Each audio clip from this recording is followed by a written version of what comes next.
शुक्लाम्बरधरं विष्णुं शशिवर्णं चतुर्भुजं प्रसन्नवदनं ध्यायेत् सर्वविघ्न उपशान्तये। पूजन्तं राम रामेति मधुरं मधुराक्षरम् आरुह्य कविता शाखां वन्दे वाल्मीकिकोकिलम् जयत्याश्रितसन्त्रासध्वान्तविध्वंसनोदयः प्रभावान् सीतया देव्या परमव्योमभास्करः। With the abundant blessings of Sri Pati and Sri Sita Rama, we are continuing the series of Ramayana and taking part in every beautiful scenes that come in Ramayana. Now, after the beautiful marriage of Sri Sita Rama, now we are going to take part in the next beautiful occasion in Srimad Ramayana. And after Sita Rama's marriage, they both come to Ayodhya and live happily for the next 12 years. And one fine day, Dashratha sees himself in front of the mirror and was surprised to see one strand of white hair curling next to his ears, and that white hair seems to speak to Dashratha's ears so softly as if no one is supposed to hear what the hair tells to Dashratha. It tells that, "Oh great king, now you are very old, it's time for you to take rest." You yourself can see the white hair around your uh, ear, so you must choose the heir to your throne, the next prince, and you have to take rest. So, see, from the scriptures, we are able to understand that Dashratha literally ruled for 60,000 years, and now only he is getting the first white hair. Maybe his food habits would have been such noble, I guess. And now Dashratha takes the very most expected decision to make Rama the next prince, as Rama was the eldest son. Everyone were rejoicing upon his decision. Dashratha goes out to the prajas of Ayodhya and asks them, "My dear citizens, I have been like a father to this Ayodhya and ruled all of you like my very own children. I think I have made the most apt and the correct decisions for you who all have come in need to me. I think I have served you in the most righteous way, and now, as I am getting old, it's time for me to choose the next heir to the throne, the next prince, and I wanted that to be Rama. As per the customs and rituals, it is always the eldest son of Ikshvaku who occupies the next throne, and it's eventually Rama. What is your opinion about all this?" He asked the prajas, and all the prajas were jumping out of joy because Rama is going to be the next king, Rama is going to be the prince. Who will not be happy? Such a noble child with good qualities, and after marrying Sita, he became even more noble. See, Narayana alone by himself, yes, he is fine. But when Narayana is with Lakshmi, we get dual benefits because of that. See, Narayana tells Ma Suchaha. If you go to Varadaraja Perumal temple in Kanchipuram, he would have been written Ma Suchaha in his hand, which tells that don't fear of your sins.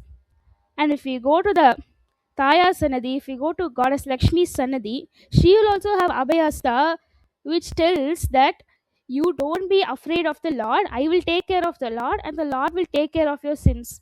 So if Lord gives protection from the sins, Lakshmi gives protection from the Lord himself. So, like this beautifully, everyone was so happy that Rama is going to be the next prince of Ayodhya, and they were all very happy and expecting a very bright future.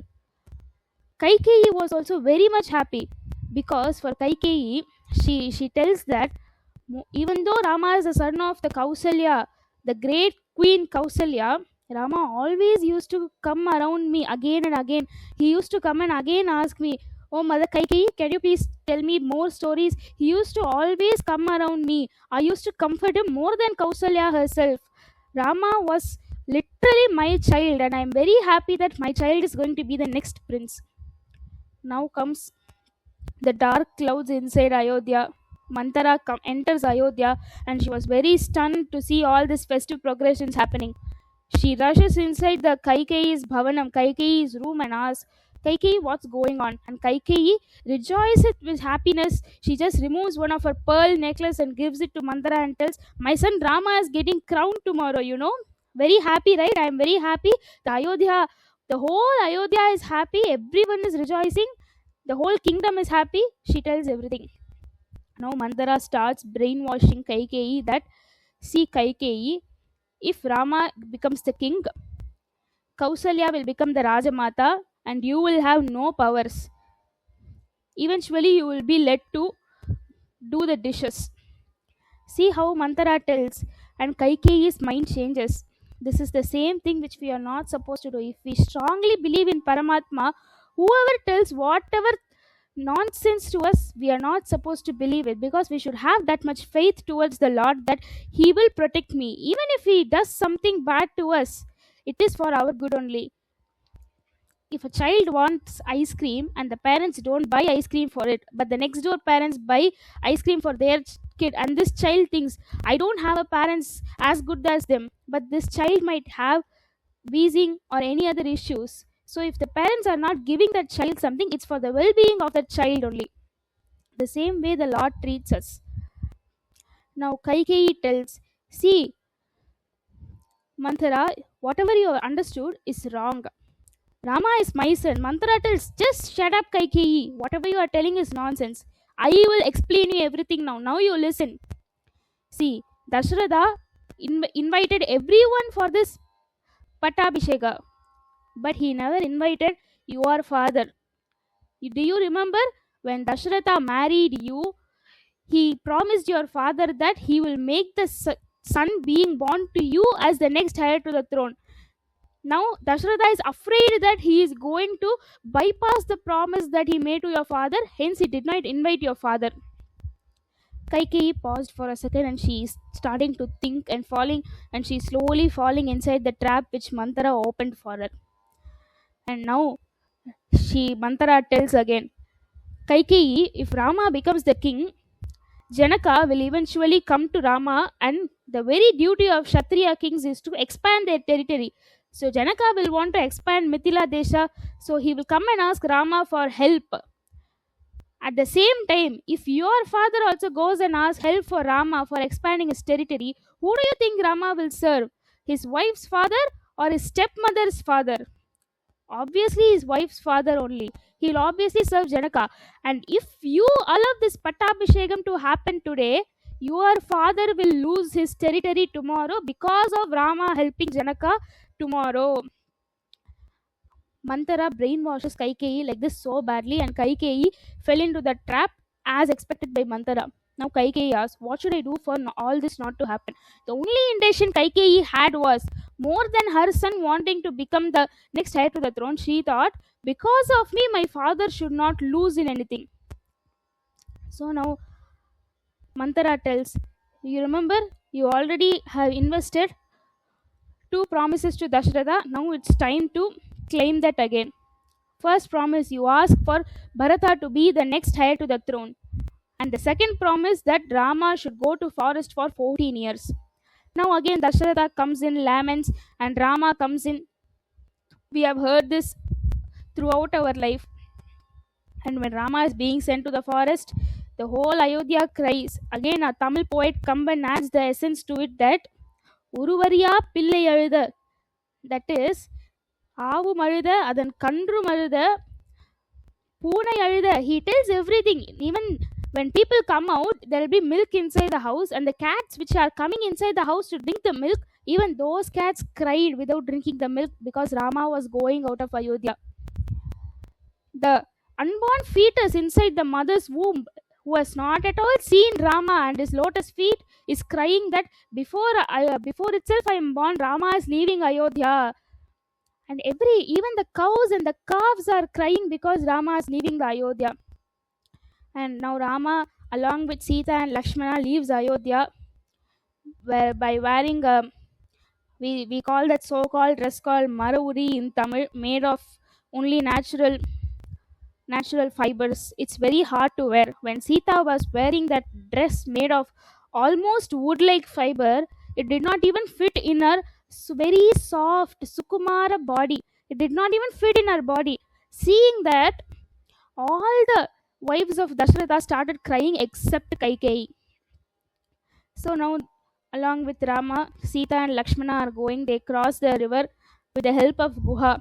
And Rama hugs Guha and tells, "You are my fifth brother. You are so noble to me." At first, when he meets Guha, Rama introduces him to Sita that, "Sita, see, this is Guha."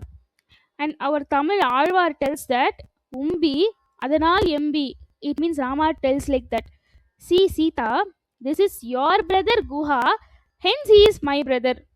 See, there is agreement in Vaikunta between these divine couples that without the approval of Lakshmi, Narayana won't accept anyone as his bhakta. So, with your approval as Sita, Guha is your brother, hence Guha is my brother also, he tells. And after they both blessing Guha, they both leave to Chitrakuta. Beautiful place, Chitrakuta. Rama, Sita, and Lakshmana are there. Rama is sitting on a stone, Sita next to him, and Lakshmana is up on a tree doing some course. At a far distance, they see a lot of sand coming. And when Lakshmana looked closer, that was none other than Bharata and the three queens. Lakshmana said, "My dear brother, my sister in law, please get inside the hermitage. That wicked Bharata is coming to kill you both. Leave, go inside the hermitage. I'm going to kill him right now." Rama said, "Lakshmana, if you utter another word about Bharata, I'm going to tell Bharata, you come with me to the Vanavasa and let Lakshmana rule the kingdom." And now Lakshmana was quiet. Bharata comes. Before this, we have to experience one sad thing that hero worships and its ill effects. Everyone loved Rama so much that it overshadowed their love for Bharata. Now, when Bharata, being in his grandfather's house, comes to Ayodhya, he was welcomed so badly by the Ayodhya Prajas. Everyone started shutting their doors and windows as soon as they saw Bharata. And the creepers and the plants were faded so badly. Seeing this very big bad Shakuna in Ayodhya, he goes inside his mother's room and asks, "Dear mother, why is this so much of bad omen in Ayodhya? Where is our father?" Kaikeyi replies in a most philosophical way that our father has gone to the place where everyone should go one day. Bharata did not understand. "Oh, my dear mother, what are you telling? I'm not able to understand." Kaikeyi tells, "Your father died." And Bharata is asking, "Then where is my brother Rama?" "He has gone to the forest with along with Sita and Lakshmana." This shocked Bharata even more. Now he runs to the room of Kausalya and he falls at her feet without even looking at her face. And Kausalya tells, "Ni nannai seida kaithalam arindilai polum," tells Kamban. "Don't act as if you don't know what your mother did. You both are part of that play what happened right now." Bharata then takes a vow that, "Mata Kausalya, if you think that I am one of the reasons for Rama going to the forest, going on an exile, let all the 14 type of narakas come to me," he tells. And Kausalya was so much brought down by this vow of Bharata, and she blesses Bharata. And along with this, they all come to meet Rama in Chitrakuta, and Bharata cries in front of Rama. Rama makes Bharata sit on his lap, and Rama kisses Bharata's forehead because the eldest brother is equal to the father in one's house. Jeshcho Brata Pitru Samaha, they tell. And then Bharata tells, "Dear brother, please come to the kingdom once again. You have to rule the Ayodhya. Ayodhya is yours. You left two valuable items and came to the forest. One is Ayodhya and the next one is me.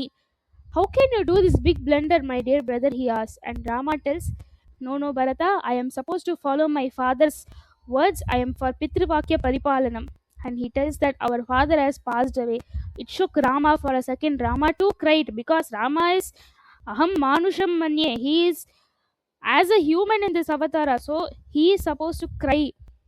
He cried, he did the final rites of father and came a minister Jabali. He is telling, "What Rama, what is this? You keep a pindam, you keep a rice ball for your father, and that rice ball will go to your father and he will be satisfied with it. Are you believing in all this, Rama?" Nothing like that. He He is the very most philosophical person of all this Javali, according to the Kali Yuga Dharma. He tells, nothing, Rama, you don't need to do anything. Your father has passed away, along with his words also passed away. Come back and happily rule Ayodhya. That's all. Game over. And he tells, just take loans from everyone, Rama. You don't need to repay back, just go away somewhere. He tells all this to Rama, and Rama tells, my father has done a very big blunder. Jabali asked, what blunder, Rama? I don't think so. Your father has done any big blunder. And Rama tells, he has done a very big blunder by entertaining you in the kingdom of Ayodhya till now.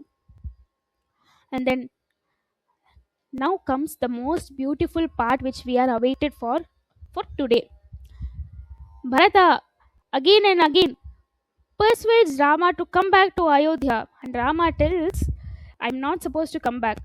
Rama doesn't know how to refuse politely, and he suddenly gets this thought of, and he tells Lakshmana to go inside the hermitage and tells, Poya the Eduthindu, go bring that. And he tells Lakshmana also, okay, I'll go bring that. He smiles and he goes inside. He goes inside in a very big plate with so much of humility. He brings something and he gives it to Rama. When it was opened, everyone was stunned to see that it was nothing other than the padukas which Rama wore. Rama stood on the padukas, got down, and then gave it to Bharata.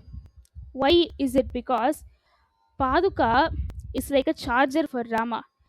Hereafter, Rama has to go to Janasthana. He has to fight 14,000 Rakshasas there. He has to go kill Ravana. He has to bring back Sita again. He has to do so much of jobs hereafter only.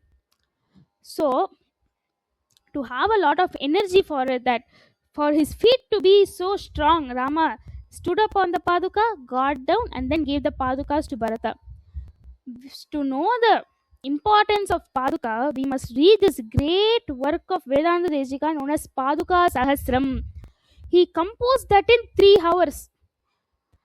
He composed that in 3 hours. But the reality is that to read that we will take 6 hours. He composed that in 3 hours.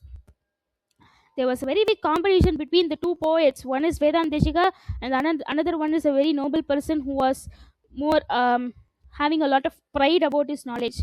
They both started writing shlokas. The another poet wrote 108 shlokas on the lotus feet of Sri Ranganatha. Then Vedanta Deshika said that I don't think I have the status to write about the feet of Lord Ranganatha. Hence, I wrote 1008 shlokas about the footwear of Sri Ranganatha. That is known as Sri Ranganatha Paduka Sahasram.